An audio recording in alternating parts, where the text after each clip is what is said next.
Hi friends, today మనం కుషాయిగూడలో ఉన్న Hanuman statue దగ్గరికి అయితే వచ్చాం. ఈ వీడియోలో ఈసీఎల్ నుండి ఎలా వెళ్ళాలి, అలాగే హనుమాన్ స్టాచ్యూ గురించి కంప్లీట్ డీటెయిల్స్ తెలుసుకుందాం.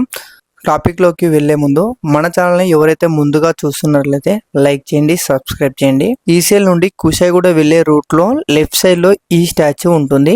ఈసీఎల్ నుండి 3 to 4 km డిస్టెన్స్ లో ఉంటుంది. ఈ స్టాచ్యూ 54 అడుగుల భారీ ఎత్తులో ఉంటుంది. ఈ విగ్రహం శ్రీరాముడిని కాపాడిన అభయకర రూపంలో దర్శనమిస్తుంది. స్థానిక భక్త సంఘాలు, దాతలు మరియు శ్రీరామ ట్రస్ట్ సహకారంతో ఈ స్టాచ్యూను రూపొందించారు. ఈ విగ్రహాన్ని స్థాపించడానికి దాదాపుగా 15 కోట్లు ఖర్చయిందంట. వర్షాకాలంలో, ఎండాకాలంలో ఇలాంటి ప్రకృతి విపత్తులకు డ్యామేజ్ కాకుండా ఫైబర్ రెనిస్ మెటీరియల్ తో నిర్మించారు. 2026 May 2 సాటర్డే రోజున ఈ విగ్రహాన్ని రాత్రి 8 o'clock కి ఓపెన్ చేశారు. Statue exactly Kushaiguda bus stop లో మెయిన్ రోడ్ నియర్ బై లో ఉంటుంది. హనుమాన్ నుదుట పైన ఉన్నటువంటి డైమండ్ చాలా స్పెషల్ గా చేయించారు. టెంపుల్ ముందర ఓపెన్ ప్లేస్ అయితే ఉంటుంది పార్క్ చేసుకోవడానికి.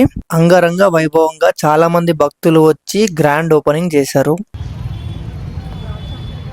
ఆలయం ఎంట్రీలో వినాయకుడిని దర్శనం చేసుకోవచ్చు. ఆలయంలో నలుపు రూపంలో హనుమాన్ విగ్రహం అయితే ఉంటుంది, చాలా బాగుంటుంది. మనమైతే ఆలయం మీదకి సైడ్ నుండి వెళ్ళవచ్చు. టోటల్ గా 3 విగ్రహాలు అయితే ఉంటాయి.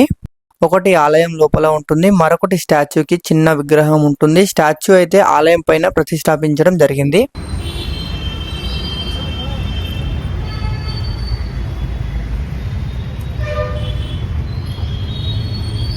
ఆంజనేయ స్వామిని చూడడానికి 2 కళ్ళు చాలు. విగ్రహం అయితే చాలా బాగుంటుంది, వ్యూ కూడా చాలా బాగుంటుంది ఇక్కడ నుండి.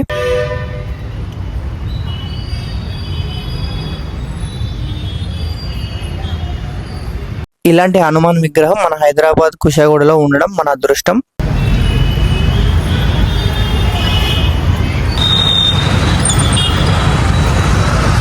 సిటీ సెంటర్లో అయితే ఉంటుంది. సిటీ వ్యూని ఒకసారి చూద్దాం.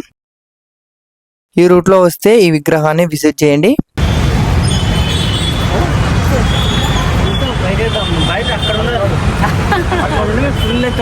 మన ఛానల్ని ముందుగా చూసే వాళ్ళు లైక్ చేయండి, సబ్స్క్రైబ్ చేయండి. Thank you all. నెక్స్ట్ వీడియోలో కలుద్దాం.